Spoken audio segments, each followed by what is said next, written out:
It's not Mike's fault. 50 years is a long time. For CTNF, it doesn't seem like that long ago that we started. In a way it does, but actually, no, it doesn't. I can't believe it's 50 years, but it is.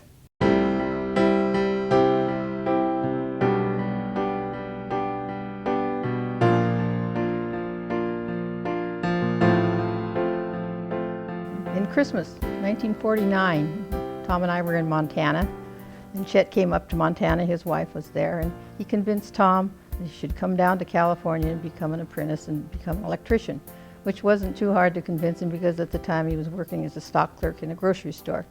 So he and Chet left on New Year's. I stayed at home with our baby, and he went down there and joined the apprenticeship and started working. About, let's see, May, Judy and I hopped on the train. We come down to California to live temporarily, excuse me. We weren't going to stay. We were only going to stay long enough for Tom to finish his apprenticeship and then go back to Montana. I didn't know California. No way would I go back to Montana. Chet, Tom, and Frank. Tom and Chet were working alone at the time under the name of Gallon Electric Company. They would work on Saturdays, and sometimes they pull a Sunday, when they were just starting out. And it was a real, scrape for them to put the CTNF together. But they all had to pitch in. From that came Gallon Electric Incorporated. He incorporated, and at that time, he had promised bonuses to Tom and Frank for the work that they had done. He couldn't pay them, so when he formed the Gallon Electric Company, he convinced them to stay. They both had other jobs to go to because things were really bad. And he convinced them to stay, and they took their bonuses and put it into Gallon Electric Company in stock. So they worked as Gallon Electric Company Incorporated for, I guess that was probably about 6 years, from 53 to 59. And the problems with Gallon Electric Company fell over into Gallon Electric Company Incorporated, and it seemed like we couldn't get away from it, so the heck with this, we'll form another corporation, which was the beginning of CTNF Incorporated, which is Chet, Tom, and Frank. For the acronyms, we could say GH Thieves and Finagulars, Chili Frijoles, Chili's, Tacos, and Frijoles, things like that. We always had a problem with the "and" because things would come through CTNF, like 4 initials. Although the proper name is CT&F Inc., I-N-C. And one day, I think Frank came in. This is how I heard the story. He came in and said, we get money a lot faster, the traffic signals, because you start the job, you can finish the thing much faster than some of these big, lengthy school jobs where we have to predict inflation of materials and things like this. About the time CTNF was formed, Chet decided that the money was too slow at turning over when you got into those jobs because electricians were first in and they last in, and they held your retention sometimes for 2 years, and that was your working capital, and you couldn't get your retention. He says, we're going to go into street lighting and traffic signals. He says, you can finish the job, it's done, you get your money, and you can go on to the next project. And we found out it took a lot of, the liability was much higher, it took a lot more machinery, and the profits weren't all that wonderful. But that's the niche, and like Tom said one time, we live or die on traffic signals. A lot of the work under the ground, no one sees. So we'll be working on a job probably 9 out of 10 days. No one will ever see that stuff. The 10th day, that's the good stuff, the poles and the lights. But most of the dirty work is done first. So a lot of electricians will come out of the hall and they want to take their coffee breaks and have a good old time. Work, guys from the inside, but when they come to do our stuff, hey, a shovel, I'm an electrician, what are you talking about? No shovels here. So it's a different breed. These guys are special. My dad, he also, when he started working, I can remember the stories. When he arrived and he was looking for a job, and Chet asked him, you want a job? And he first thought he was the labor that was called from the union. He said, he says, why are you so late? He told my dad. My dad's like, and he's like, what do you mean? And he says, well, I called the union and it's already 10 o'clock and you should have been here at 7 o'clock. And my dad's like, well, he was like taken by surprise. And he says, well, I'm not the union guy, but I'm in the union, but I'm looking for work. And he goes, and Chet says, well, you want to work? And he says, yeah, I want to work. He says, well, come back tomorrow, at 7, but be here at 7 o'clock. My dad said, no, I'll work right now. And Chet looks at him in the suit, and tie, because my dad's trying to go representative, be, kind of nice dressed. And he says, no, my dad tells him, I'll work right now. And so Chet kind of looked at him and says, okay. So my dad just rolled up his sleeves and took off his suit, his jacket, and rolled up his sleeves and grabbed a shovel and started working alongside the guy. And I guess Chet liked the way he worked, So he just said, oh, come back tomorrow. And from then on, he just kept working him until finally they established a good business, and the three of them started doing, the old story goes, a pickup and 3 shovels. That's how they've always done that. So We moved from Southgate, that's where we originally were, to Bell Gardens on Shull Street in a trailer. It was a Landola trailer, 32-foot long, and I thought it was a luxury place compared to the 18-foot I'd been living in a year or two before. I remember when we first came into this yard, Ruby coming out of the trailer, she was doing her accounting, and it was a small little 20-foot, like 1955 trailer or something. And she was in there doing her, and I can remember her coming out, just opening the door, and it was rough on her too. It wasn't easy for them. The front end was my office, the back end was Chet's office, and then the bunk beds were taken out, and we had a drafting table put in. That was the drafting room. And we were temporarily in that trailer from about 57 until 60, temporarily for 10 years. In 1967, we started working on our first office building. And this was on the property on Live Oak Street in Bell Gardens. Live Oak used to be a private street extended into what is now the back of our property. Used to be our front parking lot. It consisted of a gravel yard in portions and mounds where we used to dump dirt, weeds. We had Dobermans at the time. We ended up getting the dogs because someone was forever breaking into our office, forever. And they would steal the typewriter. They even stole the dishes out of the kitchen cupboard, for heaven's sakes. I guess they were desperate, but they stole my typewriter and the calculator, and Tom and Frank would go down to the office. This always seemed to happen when it was raining because the police were so busy elsewhere, they weren't patrolling. And so they'd go down to the office and they'd stay there. And after that, and one time they must have scared them. They were in the act of robbing because they ran out of there and they threw the typewriter and the calculator in the riverbed that runs behind us. And that's where the police found them.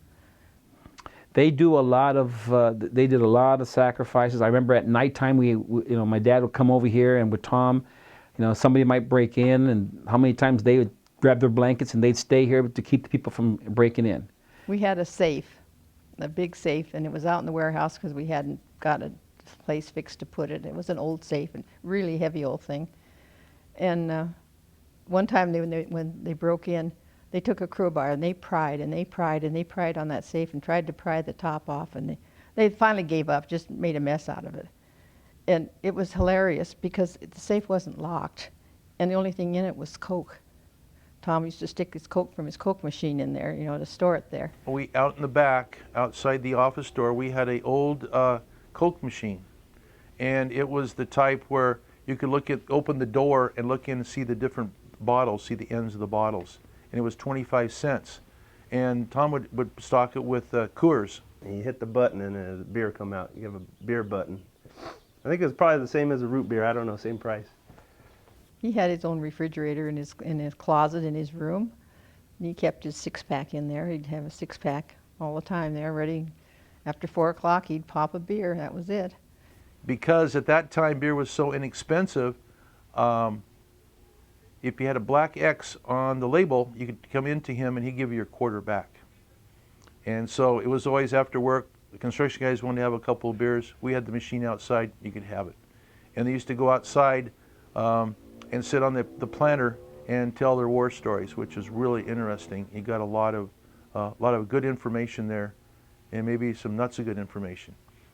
So everybody be kicking back. But Grandpa, he'd always have a beer 4 o'clock. Maybe another one, 5 o'clock in the truck on the way home. That's how he rolls, man. Remember one time, we're at the shop, and we had a painter who was painting some of the doors and things, and I saw him out there working. And that night, we're supposed to have a safety film. And so the safety films were actually... Yeah, they had films. They showed films. It was a gentleman's film. and we had it on projectors, and it was out in the warehouse. And we were out there observing the safety film, and I looked over next to me, and there was the painter. I guess he'd heard about it, and he wanted to make sure that he was safe too. So there we were. I don't believe it. I wasn't there, thank goodness. I was at home wondering why he wasn't coming home for supper. Where was he? And Tom was always a good person to work for. He was always honest with you, and you give him an honest day work, for an honest day, you give good pay for an honest day work. He used to mingle a lot with the workers because he wanted to know what was going on in the field. He did everything. At the time he died, he was estimating, he was doing the purchasing, he was doing the work for the auditor, the whips, we call the whips work in process reports, which are a pain in the neck. And he did it all. But still, at 4 o'clock, he wanted to be out with the guys and hear the stories and know what was going on, and kind of keep himself informed. And he would really, be appreciative. He would give us parties at Christmas time, Christmas time is the crew would decorate this power pole that was outside in the yard, and the pole was probably 40 feet above the ground. And they would get a wood post, and they'd put it like a 40-foot wood post up to the tallest they can get. And they would grab this core flow, and they would make a big loop in the bottom. They get these like a car lot stringers, or streamers, I think they call them, like little triangle flags. They're green. And he'd actually climb up there in his lineman's gaffs, the spikes, and he would climb the pole, and he would help string the lights down. There's probably just strings. This was the center, and they came out, and at the end it looked like a tree lit up. And that's where they'd have the Christmas parties outside in December. And there was a lot of camaraderie. We'd have an impromptu band from the guys that could play in the crew. They'd have music, which is real interesting. Everybody was drinking. I remember one guy passed out, and they just put some barricades over him. I think we have a picture of that someplace, and left him there, and just went on with the Christmas celebration. And they would turn the lights on at night, and at Christmas time they would put these lights on, and everybody would be able to see it from Bell Gardens. You go far. I don't know if they got a write-up or not. I think Ruby knows a little bit about that, but they had like a write-up in the paper or something, that the spirit of CTNF or whatever. I'm not sure how that was done, but it was pretty neat thing that the crews would do to do a kind of camaraderie. Some vendors would come over. We'd always have Jeff Wallace and J.W. Norris would come over probably once a week. And Tom, he'd always, when they're out making photocopies or something, he'd go into their little cubicle or little office area. They have their stuff. He'd steal their briefcase and hide it behind his door. Chet was always thinking, and he was always trying to get the angle. I remember one time we were out in the yard, and he told I guess this one guy was saying he was a pretty fast runner, and Chet says, I guess he sat there and thought a minute, and he came back and he said, well, I'll race you for $100. And that guy looked at him like, you're an old guy. I'll beat you. I know I'll beat you. So the guy says, okay, you're on. And the guy, I guess they pulled out $100 and they gave it to somebody. And so Chet, anybody can say go if you want. We're going to go up and come back. And the guy's like, yeah, okay, let's go. And so someone said go, and that guy just takes off running like as if he's in a track meet. Chet just starts kind of like wobbling and kind of like walking very, kind of slow, and he's walking and going up. And then he goes all the way the distance, and he's coming back, and that guy's just running back, and he's laughing at Chet, and Chet just goes, turns around, comes back, comes over, and the guy says, yeah, I beat you. And the guy says, Chet goes over to the guy with the money and says, give me that money. That's mine. The guy said, wait a minute, I won. I said, look it. Chet says, look, I said I'll race you. I didn't say I'll beat you. And it cost you $100. Pack, and he took the bucks, and he took the $100. I was like, whoa, everybody the guy just sat there like, what's he gonna do? Beat on his boss or something, But he was always thinking the angle. So the guy was a pretty smart guy. I think Chet had a lot of ideas, and actually Tom made them happen. Frank was an asset. My dad, Frank Mendez, he started, again, like I said, he met Chet back in I couldn't even say the date. Probably around the 1958, maybe a little bit before this thing was actually formed. I think he met Chet first. Then I think he introduced him to Tom Gallen, and of course he started as just a laborer, as their laborer. As you know, when they started the jobs, as they grew, they started buying equipment.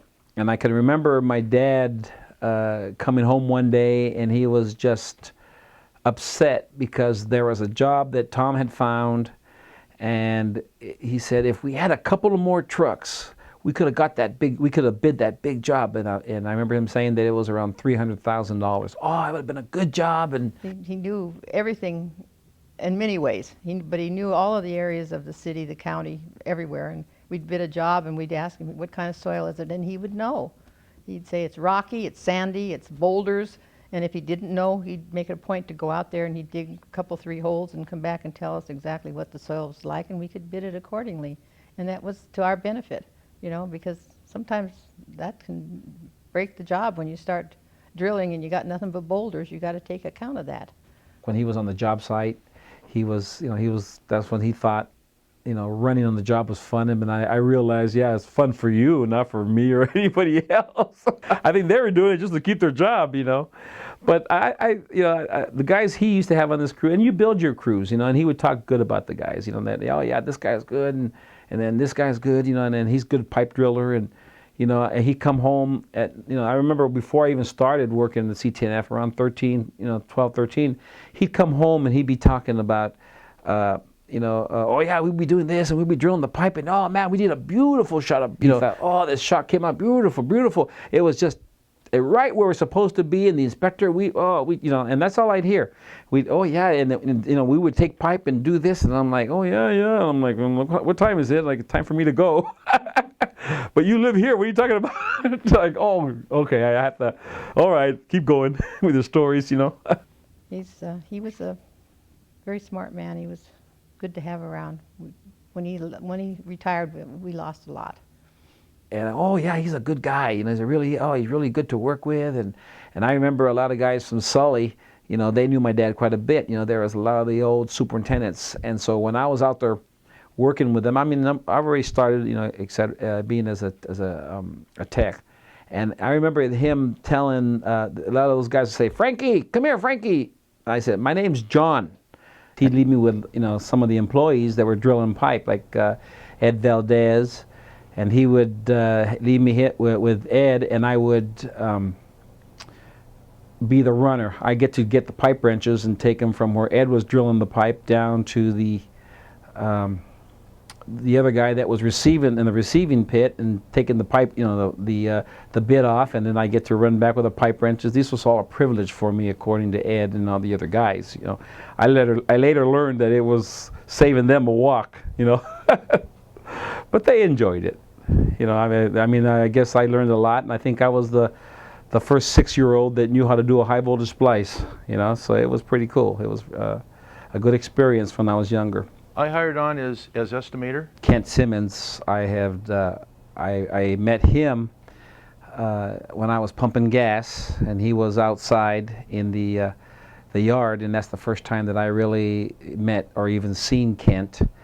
And I had dropped the gas on the ground, and he kind of looked at me and said, that wasn't too smart. And I'm like, who's this guy, And so after they told me, well, that's Judy's husband, Kent. I said, oh, that's Kent. And I said, oh, great. Now he knows, you see me do something wrong in the yard, and, he's going to think I'm a dummy now, which I think he still does. I just think it's, I was interested in electricity and electronics since I was small. I did some wiring. And with Judy's father as sort of a mentor, he coached me in some of the electrical stuff. And so by the time I was there and I had any questions I had to ask, he had the answers for them. So I came up to speed pretty quickly. And I also got to go out in the yard and see the equipment and things like that. It's a good fit for somebody that is math and mechanical. And I felt those are my attributes, and that's why I fit in well. At the end of 1975, I left. Chet had promised a bonus or something, and it didn't materialize. And so at that point in time, I said, I'll see you later. I'm leaving. I went over to Electrend, and actually we started a traffic division in 1981 with about 30-some crews. Lou was shutting down our division. We don't know why. We just weren't getting any work. And this was kind of done on purpose. So I just tried to tell the people to keep working and don't leave, and we'll all have places for you to go. When I got down to my turn, I called up my father-in-law, Tom, and I said, "Do you have anything for me?" And he said, "Sure, come on over. You'll be a Tech 2." So I went from being a division manager, a vice president, all this, to a Tech 2, which is a 70% of journeyman's rate. And I started working in the field, and I started getting, in fact, I was so depressed that I started listening to Western music.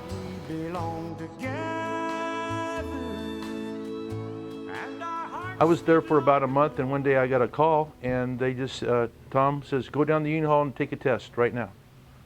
So went out, got in the parking lot, went down, took a test. The next day, Ed Jansen and I are out changing out luminaires.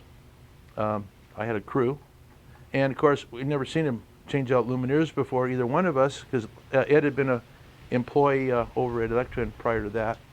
And so I think the first day, we got about 7 fixtures done, because being up in the air was kind of scary. You know, one time we're working up in Huntington Park, and Ken Simmons, you know, was one of the electricians working up there, and I was one of the electricians, and we're doing a change out on fixtures. And we were in the residential area, and it's strange because it's I guess the distribution poles are on the street, so a lot of times over the street it's laced with power lines and telephone lines, and we had to work our way up there with our articulating boom trucks to change out the luminaire. And we were also changing from series to multiple at the time. I'm not saying we were in competition, but electricians do a little bit of competition to see how good they. Not only that, but we want to do good, and you know, I mean, if we do good, we keep our jobs. If we don't keep our jobs. You know, and so Ken had this. It was a nice truck. It was called Truck 80, but it was operated by a chain, a motor that would bring it up and bring it down. So the motor just goes so fast, and it comes back, and it does. You know, it does its RPMs is all it can do. You could see John in the next block. And I had a truck that we had from Superior Signal, which it had an engine that ran the hydraulics, and we went up and down with this truck. And John had a truck that the hydraulics ran off of PTO. Whereas I had this cherry picker. It was they call them cherry pickers, but it was an extended arm that came from Edison. And mine was, you were able to crank up the motor and then get that pump going, you know, that hydraulic pump. And he was flying up and down and up and down. I was going up as fast as I could, you know, full open, we were racing, and he was getting more luminaires than I was. He'd be going up, you know, very slow, and he's like, you know, "Hey, I'm going up. It's pretty nice," you know. I guess he's sitting there thinking, you know, okay, I'm gonna change my light, and all of a sudden he would look over, and I would just go zoom. I would just zoom up quickly, and I start doing. You know, he's still going, and I'm already grabbing onto the fixture. He's like, "Hey, that's not fair." And later on, I had an opportunity to use that truck uptown Whittier, and I found out that the hydraulic pump that ran the speed and pressure on the hoist was run off the motor, and John had revved that motor up when he was going over there, and the minute he'd pull the handle, he'd just take off like a shot. And I was a constant speed, so that's how he was beating me. It was funny. He goes, "Hey," he comes back and he tells Tom, "You know, no wonder why he's beating me. He's got this truck that goes 100 miles an hour." You know. One day before going out to Huntington Park to change out fixtures in a parking lot, I noticed a crack in part of this one boom. It wasn't an articulating boom, it was just a straight boom. And I asked the mechanic if it was safe, and he assured me that it was.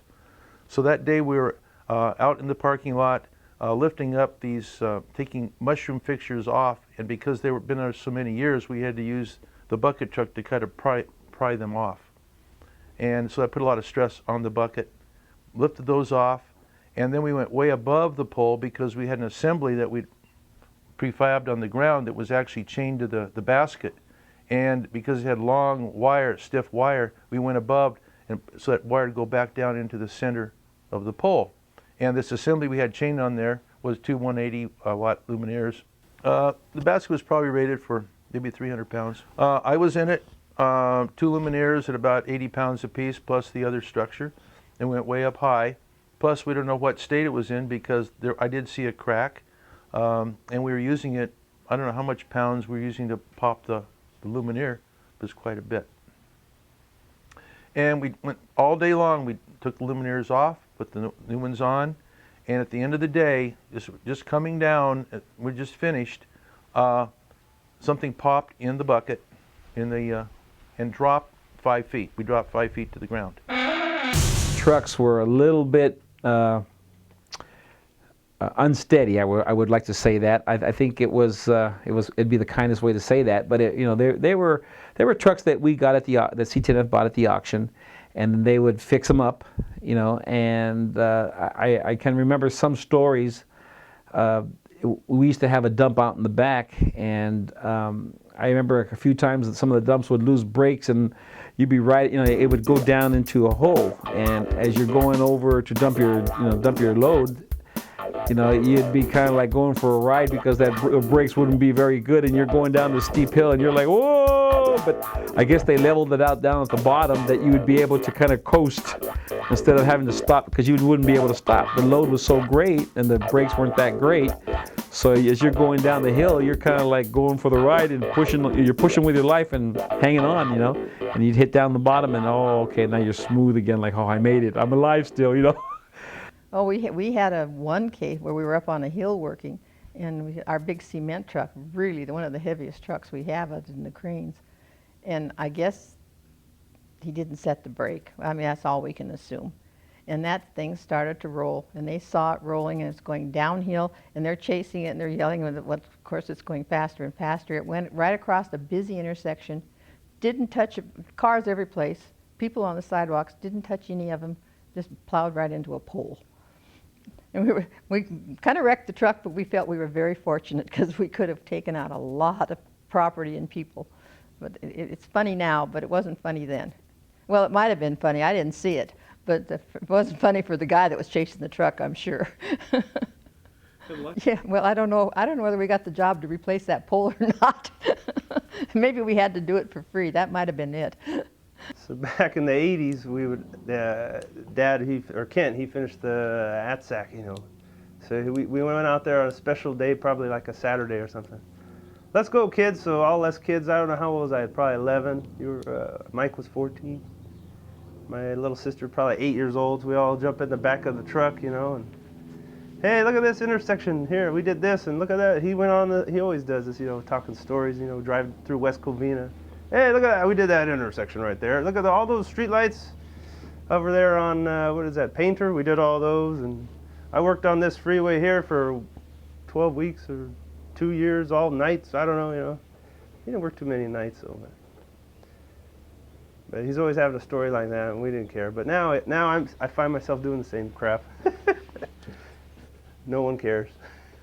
When working downtown, 4th and Main, one of the streets like that, we'd have people actually pass out on the sidewalk, and we're rock sawing right within a few feet of them, with tremendous noise and vibration. They wouldn't wake up. Sometimes they thought they were dead. People would come by, remove some of their property, something like that, but they weren't dead. The next day they'd be gone. They were just kind of passed out. And I guess he just saw a lady in a skirt just sit there right there on the curb and drop a deuce right there.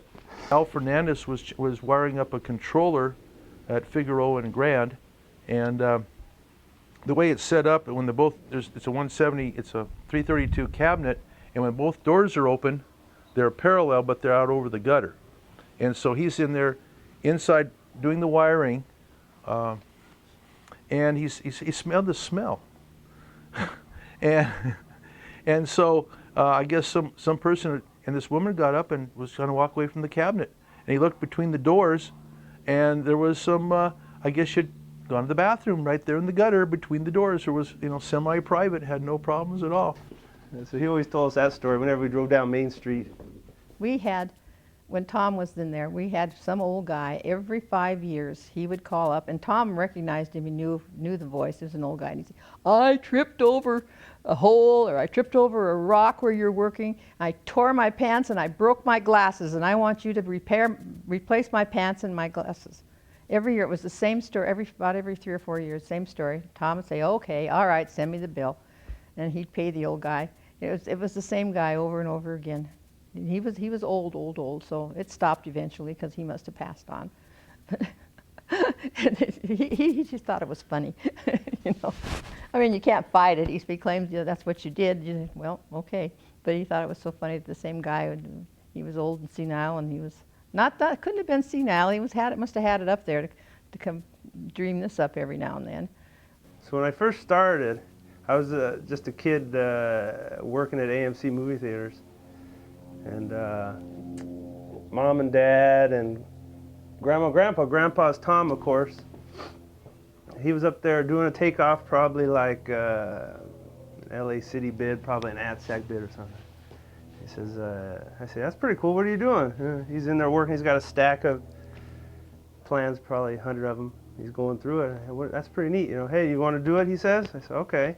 We have a house in the mountains, and Tom and Kent used to go up, especially on long weekends. They never went empty-handed. They always had rolls of plans. And, of course, Michael and Todd and Michelle, they were all there. And Todd looked at us, Grandpa, will you teach me to estimate? And he says, sure. And I think about that time he was probably just 18 years old. He says, sure, I'll teach you. And he says, you want to work part-time? And he says, yeah. He says, okay, I'll give you a job, but under one condition. You continue in school and you graduate, and it's only going to be part-time. And if it affects your schoolwork in any way, you're out of here. He says, okay, well, we'll probably do, you come work for me next week. Something like that. So then I started over there doing estimating. Yeah, it's pretty fun. And I used to work for Tom directly, I guess. He called me my junior estimator when I screwed up. So he called back all the customers and go, oh, yeah, that's Todd, our junior estimator. He doesn't know what he's doing. He became a full-fledged estimator in our office, and he's a good one. He's got a good reputation in the industry as being good. We're lucky to have him. Went to work probably like 8 to 5, and then to school 7:30 to 10 at Cal State. That was Monday through Thursday. Went to school. Friday was awesome because I only worked 8 to 5. Back in 1975, we got our first computer. Darn it, I can't remember. It was an IBM. It was a freestanding computer. And of course, I know nothing about computers. I'm very little, even to this day. I'm not that great. But we hired Donna Jean Marker, who was a friend of mine for many years. And her kids were up in age, so she could go to work. And we were blessed because she did everything. She was so good. And she didn't have any computer training, but she took up to that like duck to water. And she did everything on that little, I think it was a System 32, I think they called it. And we were the second one in Los Angeles County to get this IBM computer. So we felt kind of proud about that. But we had that for quite a while, and she was with us for probably 14 years. She went from that computer to a bigger one, a 34. It was as big as a sofa. That was a huge thing. And at that time, we didn't have all the PCs that we have nowadays. And eventually we got rid of that, and now we're all into the PCs and that type of computers. But Donna Jean ran the big ones, and she did a good job. Anybody'd be honored to have her as an employee. I wish we had a lot more of them. We have good employees now. Donna Jean was exceptional, too. And Tom didn't like the computer so much. There was one instance. There's an LA County job, and I was doing it a different way because LA County splits their bid items into 18 pieces, and so they have a push button and then have a push button plate. So I just said, well, in our program we didn't have all these different things, so I just discounted it certain ways, and I only charged half here and a third of this over here to get it equal to 1. Say 1 push button. And he goes, what are you doing? You got like 5 push buttons in here. I said, no, but I discounted it. You know, it's only a fraction of what the actual cost is. I don't know what you're doing. So he gives me this letter that he gave to somebody else. Yeah. He says, I'm going to have to lay you off. Da, da, da, da. Says, so he gives this to me, and here, read that. I don't want to have to give you one. So fudge. I'm going to fire you. Fudge, Grandpa's going to fire me. That's pretty good. This one bid we had to do Caltrans back in the early, probably mid-90s or something. And we drove in there. We usually have 2 guys on big jobs, like $6 million or what, 8, whatever it was. They had 2 guys. The guy one would drive, the other guys would write in all the numbers because there's a lot of bid items. And we had these gigantic cell phones, and they ended up writing in the numbers, doing real good, getting near the end, you know. And then they went into the parking structure, cut off, man, that's it. Hey, where are you guys? Hello, hello. Hang up the phone, try to dial them back, wouldn't work. Lost the bid. We would have been low. We had a job down at the beach, right on the beach, and right across from the beach was apartments. And between the apartments and what was going on in the apartments and what was going on the beach, and this was when bikinis first were becoming popular. Well, I'll put it this way, it didn't turn out to be a real profitable job because the guys were all eyes. Hey, quit looking at the girls. Turn around and and start shoveling. I mean, that's very difficult. And we remember that when we bid at the job. Don't forget you have lost time at the beach, and it's not just because of the sand. So, you roll the plans out and you see what's going on, see what the general contractor's up to. See, try to work together. You got to talk to them and get things figured out. And on the other side, if you're bidding prime, you got to get all your subcontractors working with the way you want things to go. There was some competitors, not like there is now. There's companies I've never even heard of, and I can't remember their names. I see the bid list, and it's remarkable compared to what it was back then. I think we've had people tell us that we have the, what would you call that, the reputation, and when we give them our word, they still can use it. We still can base it on a handshake, even though we still require. Todd requires us to do paperwork. Well, even though we do our change orders, they still take our word, and that's a good way of still keeping a little bit in touch with your customers, and keeping their business. Because we're a larger contractor, many people that have their companies now or inspectors have worked for CT&F. They've got their training there from the journeyman and working for the company. The company is always, I think, looked out for the individual. That goes back to our savings program back in the early days, so the guys could at least pay their bills, right down to taking work at cost to keep the crew intact, so we wouldn't have this huge fluctuation of hiring and firing people. They could have a job. And I think it's evident by some of our employees who have been here many employees over 20 years, and they actually retire from here. And I think the company takes pride in that. And being here 50 years, you can do that. But it's the staying power and the fact that they take care of the employees take care of CT&F. One of the employees that I remember quite a bit is George Zamora. A lot of the inspectors, were very highly, speaking highly of him also. He did, there's a lot of people you can go and do a final, and I remember my dad talking about, a lot of times of the finals, and the first thing the final inspector would tell you is who did this job, and then he would tell, well, it'd be George or it'd be Ernie Brown, and they would say, oh, if they did it, okay, then I only want you to open up every third box instead, because I know these guys do good work, So that kind of reputation, that kind of a worker, I think also contributed to CT&F's success, and so there was, we had good operator. I don't know if you remember Burl Robinson. He used to be our operator. He was quite a character, but he was good. He was very good, very careful. He never got anybody hurt. So it was a good experience, learning and working with these people. After Burl retired, he got Mike Mejia, and Mike Mejia, was another one. And Burl, and I remember asking Burl what was his selection, or what was his reason for selecting Mike, and he said because he's got a good temperament. He doesn't get excited. He's steady and he's careful. We had a lot of loyal employees, longtime employees. I mean, besides Frank, we had George Zamora, who worked for us for many years, and he retired when he reached retirement age. We missed him too. He was a really good guy. And our crane operator, Miguel Mejia, he was with us for 27 years, 28 years, which that's a long time. And we appreciated them, and I guess they appreciated us because they stayed. But their retirement. We miss them. We miss them a lot. Pat Higgins came to us and worked to us in the office as an estimator for about 15 years, at least 16, 17 maybe. And he relocated to Michigan, and we miss him a lot too. We're still in contact with him also. Ivan Mendoza came to work for us right out of the Air Force, I believe, after the Vietnam War. He was with us a long time as an electrician and a superintendent. Victor Campa, he was a laborer, and he was our cement man. And everybody wanted Victor.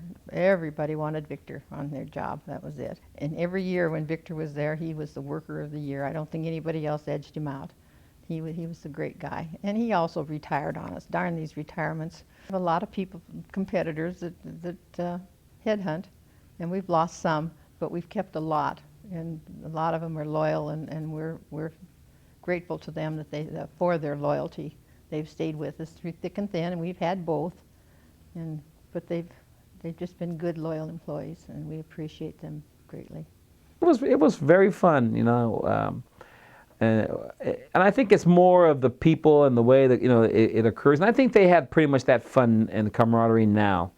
It's just, you know, I'm not there to see it, and the superintendents, I think they still build a good relationship with the employees, and we have the Christmas parties, you know,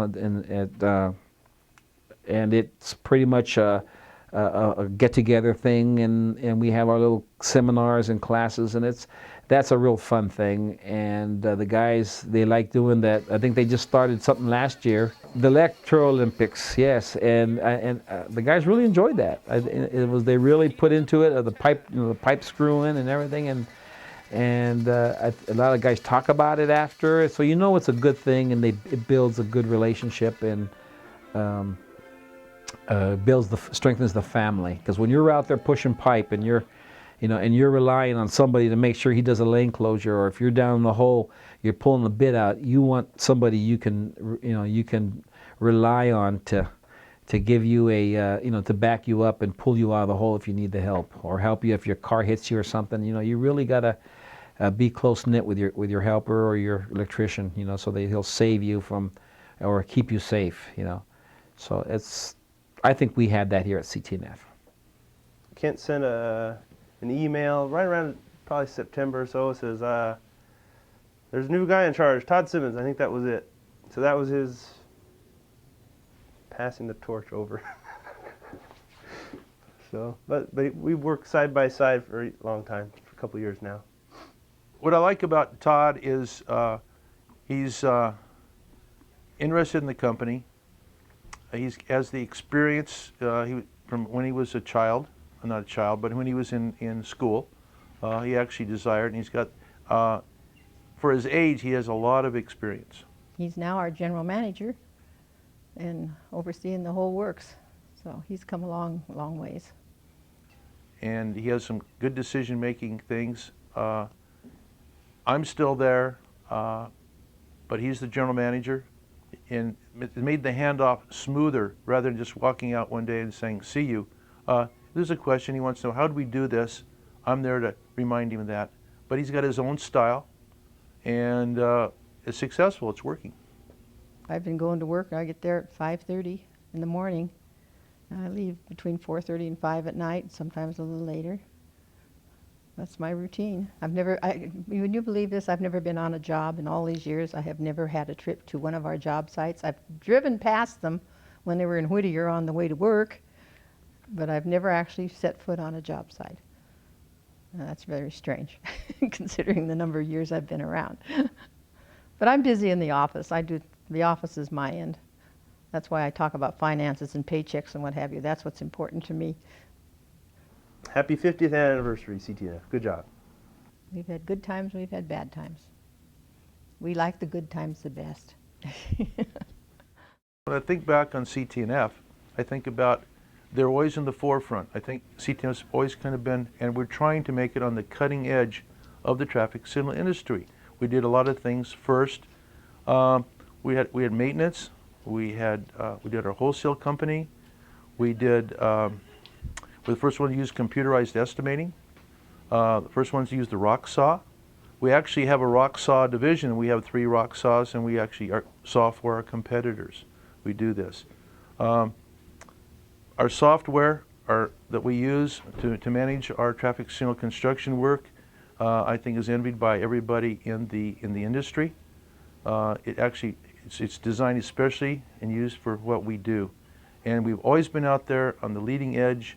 Whatever we do, we try to be first in technology and ahead of our competitors. We're going to keep on. We're going to make some money. Most of all, we'll try to have a good time, have some fun. If we do good, we work hard, we'll make money. Don't worry about it. I can't believe it's 50 years, but it is. And it's hard to believe I've been doing this work for 58 years, which is a long time. Guess you know I'm getting old, right? They keep telling me, when am I going to retire? And I say, I'm not retiring. I'm going to die at my desk and you're going to haul me out. So I'll still be here.